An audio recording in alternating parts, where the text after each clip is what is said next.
इस पूरे मंच के आइकॉन मुख्य अतिथि हमारे बीच के लाल भोजपुरी और मगही के सुपरस्टार गुंजन जी,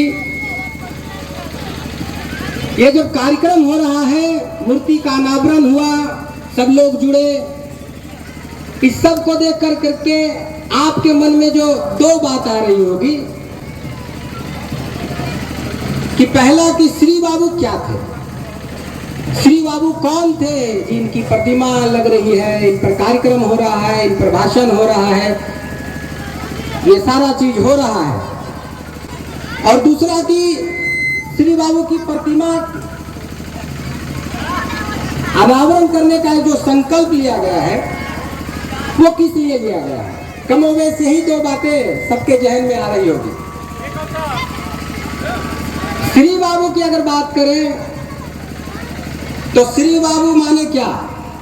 श्री बाबू माने विकास की गंगा, श्री बाबू माने परिवारवाद, जातिवाद, धन लोलुपता से कोसों दूर। श्री बाबू माने समाज और सामाजिक समरसता के सबसे बड़े पुरोधा। श्री बाबू माने दबे कुचले, शोषित, पीड़ित, असहाय आम आदमी के मसीहा। श्री बाबू माने ईमानदारी और सादगी की प्रतिमूर्ति। श्री बाबू माने भ्रष्टाचार के दुश्मन, पैसे की राजनीति से कोसों दूर। श्री बाबू माने आदर्श के सबसे ऊंचे स्तंभ, उसकी प्रकाष्ठा। श्री बाबू माने देशभक्ति की प्रकाष्ठा। श्री बाबू माने विद्वता का भंडार। श्री बाबू माने एकदम कड़क प्रशासक। और श्री बाबू माने मॉडर्न बिहार के आर्किटेक्ट। मॉडर्न बिहार के जब आर्किटेक्ट इनको कहते हैं, विकास की गंगा इनको जब कहते हैं, जब देश आजाद हो रहा था, जैसे तैसे आगे बढ़ रहा था, देश की तिजोरी में धन नहीं था, देश कैसे विकास करेगा उसका रास्ता साफ नहीं था, उस वक्त बिहार में बैठा एक व्यक्ति विश्व स्तरीय प्रतिष्ठान लगा रहा था, बिहार को एक नई दिशा दे रहा था। जब दुनिया बैलगाड़ी से चलती थी, उस वक्त बिहार में बैठ के व्यक्ति विदेशों से कल पुर्जा ला कर करके बिहार में उद्योग लगा रहा था।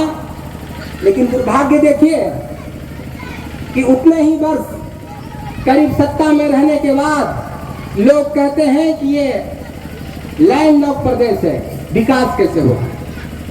आप समझिए, जितने भी कल कारखाने आप नाम लीजिएगा, जितनी भी बड़ी यूनिवर्सिटियों का आप नाम लीजिएगा, रांची यूनिवर्सिटी, भागलपुर यूनिवर्सिटी, पूसा का वो संस्थान, बरौनी का डेयरी प्रोजेक्ट, रासायनिक खाद कारखाना, हटिया का, सूरगढ़ा का रेलवे कारखाना, सब कुछ ये जो आप आते हैं फतुआ से तो देखते होंगे कि कॉरिडोर बना हुआ है उद्योग का, सब कुछ श्री बाबू की देन है। कालांतर में विगत 50-60 वर्षों में उसको छत बिछत करने के अलावा कुछ किया नहीं है। श्री बाबू के संदर्भ में जब समाजवाद की बात करते हैं तो आपको पता होगा कि बगल के देवघर में, झारखंड के देवघर में दलितों का प्रवेश वर्जित था। आप जितने दलित भाई हैं यहाँ उपस्थित, वो इस बात को गौर से सुने कि बाबा धाम मंदिर में दलितों का प्रवेश वर्जित था। उस वक्त जिस जाति से श्री बाबू आते थे, वोट बैंक भी वही था। उसकी चिंता किए बिना कुछ एक लोग प्रयास किए थे तो उनके साथ बेअदबी भी की गई थी, मारपीट की गई थी।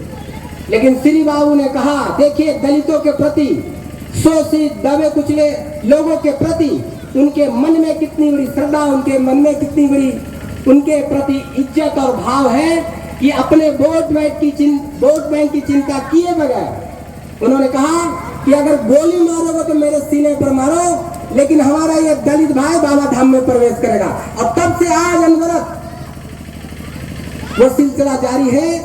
कोई माई का लाल नहीं है जो हमारे दलित भाई या किसी भी समाज के भाई को किसी भी मंदिर में या पूजा स्थल पर जाने से रोक सकता है, वहां आराधना करने से रोक सकता है। परिवारवाद की जब चर्चा, परिवार के एक सदस्य को भी राजनीति में आने नहीं दिए। उस वक्त की राजनीति में भी और आज भी अगर इस बात की कल्पना करें तो ये असंभव सा दिखता है, दूर दूर तक ये संभव नहीं दिखता है। लेकिन श्री बाबू ने ऐसा होने नहीं दिया। जब तक जीवित रहे मुख्यमंत्री रहे, और जब तक मुख्यमंत्री रहे अपने ऑफिस में, अपने सेक्रेटेरिएट में उन्होंने एक भी अपने समाज के व्यक्ति को रखा नहीं। चपरासी से लेकर सेक्रेटरी तक हर कोई दूसरे समाज के लोग थे। मैंने जातिवाद से कोसों दूर, परिवारवाद से कोसों दूर, विकास के सबसे बड़े पुरोधा। आज जब समाजवाद की बात होती है तो लोग कहते हैं कि भूरा बाल साफ कर देंगे, मतलब एक समाज को साफ कर देंगे, और उसके बाद भी समाजवाद के सबसे बड़ा पुरोधा कहेंगे।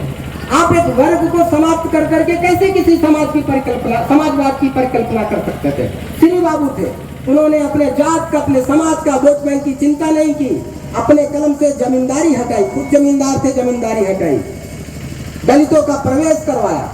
तो समाजवाद के, विकासवाद के, परिवारवाद के, ये जितने भी सामाजिक और राजनीतिक मुद्दे हैं आज भी और उस वक्त जब श्री बाबू जीवित थे, जब मुख्यमंत्री थे, सबके अगर कोई अकेले जवाब थे तो वो श्री बाबू थे। आज जब भारत भी चांद पर चला गया, उस वक्त का मुख्यमंत्री कहता है कि ये लैंड लॉक प्रदेश है, मैंने समुद्र नहीं लगता तो यहाँ विकास नहीं होगा। और जब 19वीं सदी का व्यक्ति 21वीं सदी में बैलगाड़ी से जब देश चल रहा था, उस वक्त बड़े बड़े प्रतिष्ठान स्थापित कर रहा था, तो मुझे लगता है कि मैं मानता हूं कि नरेंद्र मोदी आज देश में बहुत विकास कर रहे हैं। मेरा बहुत श्रद्धा है उनके प्रति। लेकिन जब श्री बाबू को हम पढ़ते हैं, श्री बाबू को हम जानते हैं, तो लगता है कि मोदी के भी मॉडल से श्री बाबू का मॉडल सबसे ऊपर था। मोदी के भी मॉडल से श्री बाबू का मॉडल सबसे ऊपर था। और समाजवाद, परिवारवाद, जातिवाद, इन सब में अगर किसी एक आदर्श को आप ढूंढते हैं तो हमको सबसे ऊंचे पैदान पर अगर कोई दिखता है तो वो श्री बाबू दिखते हैं। और इसीलिए समय के साथ जितना सम्मान उनको मिलना चाहिए, श्री बाबू ऐसे शख्सियत थे कि पहली पंक्ति में इनको भारत रत्न मिलना चाहिए। लेकिन समय के साथ पहले हम लोगों ने, देखिए घर भात तो जगत तर भात, हमने भूल करी और हमने इनको भूल गए। और इसलिए राज्य ने भी और देश ने भी श्री बाबू को साइड करने का काम किया। और इसीलिए हमने संकल्प लिया कि जो स्थान श्री बाबू को मिलना चाहिए, जो प्रतिष्ठा श्री बाबू को मिलनी चाहिए, जो बातें आज की पीढ़ी और आने वाली पीढ़ी के जहन में श्री बाबू को लेकर के रहनी चाहिए, उस पर चर्चा होनी चाहिए। और इसीलिए मैंने संकल्प लिया पहला कि श्री बाबू के मूर्ति का गांव-गांव स्थापना, उसका अनावरण, और इनके नाम पर खेल की प्रतियोगिता, स्कूलों में प्रतियोगिता, मतलब किसी भी प्रकार से श्री बाबू की गाथा गाई जा सके, वो सब काम हम लोग आने वाले चरणबद्ध तरीके से करने वाले हैं। दूसरा, श्री बाबू जिस बिहार का निर्माण करके गए थे, जो उनका सपना था कि बिहार ऐसा होता, उनके रीजन में बिहार सबसे उछले पैदान पर था, आर्थिक रूप से भी और सामाजिक रूप से भी। लेकिन आज जिस भी रूप में आप देखें, बेरोजगारी में देखें, आप भुखमरी में देखें, गरीबी में देखें, सबसे निचले पैदान पर बिहार है। तो श्री बाबू ने जिस बिहार का सपना देखा था, उस बिहार को बनाने का संकल्प, श्री बाबू के सपनों का बिहार, हमारा जो आप देखे होंगे कि हमारे लोगों में जो स्लोगन लिखा हुआ है, जो वाक्य लिखा हुआ है, वही है कि श्री बाबू की गाथा को लेकर के जब चलेंगे, जन जागरण करेंगे, उसके बाद उनके सपनों का बिहार स्थापित करेंगे और उनके सपनों का बिहार हम बनाने का प्रयास करेंगे सबके सहयोग से। ये कार्यक्रम बहुत बड़ा था। इस कार्यक्रम के आगे किसी की भी राजनीति और किसी का भी ईगो सामने नहीं आना चाहिए। लेकिन बहुत दुर्भाग्यपूर्ण है, इस बात की मैं चर्चा करना चाहता हूं इस मंच से। पीछे नाम आप देख रहे हो, मुख्य अतिथि, विशिष्ट अतिथि, गरिमामय उपस्थिति।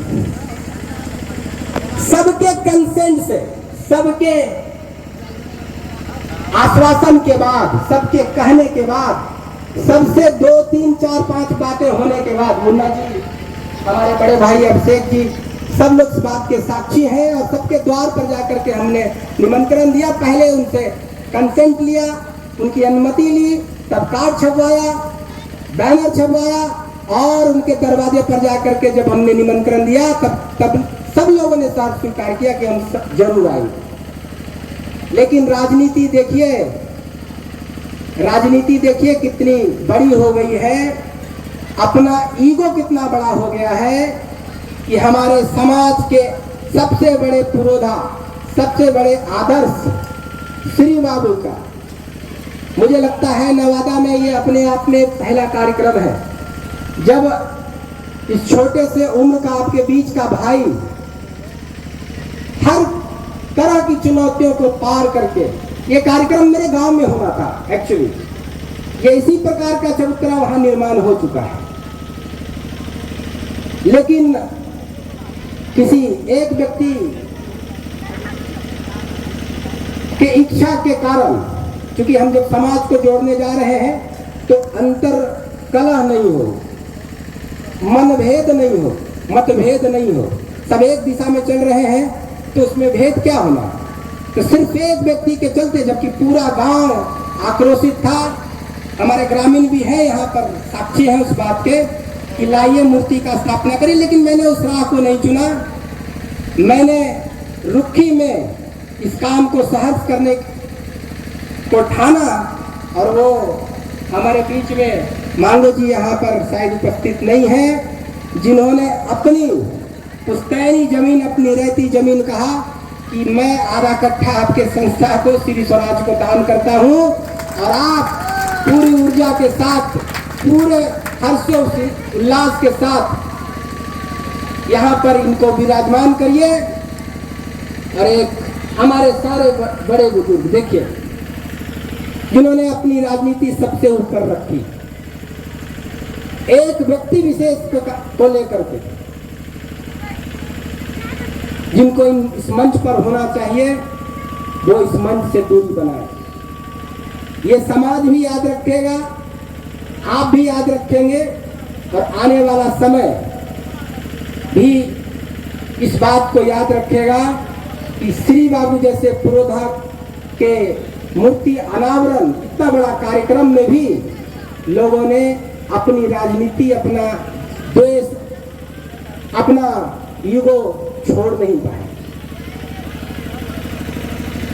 और इसमें शामिल नहीं हुए। और इसीलिए मुझे लगता है कि श्री बाबू को जो आज सम्मान नहीं मिल पाया है, श्री बाबू को लोग जो भूल गए हैं, इसी गंदी राजनीति के कारण ये ऐसा शायद हो पाया है।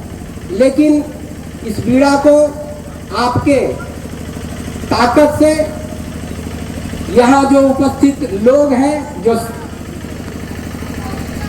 जन सैलाब है, जो मंच पर उपस्थित हमारे गार्जियन स्वरूप सारे लोग हैं, हमारे बड़े भाई हैं जो हमको ताकत देने आए, आपकी ताकत से मैं ये सबको सुनिश्चित कर देना चाहता हूं कि कभी मैंने, एक होता है ना, उसको ठेठ भाषा में कहते हैं कि फलाने के डर से लंगोटी खोलना, चिल्लर के डर से हमने कभी लंगोटी खोला नहीं है।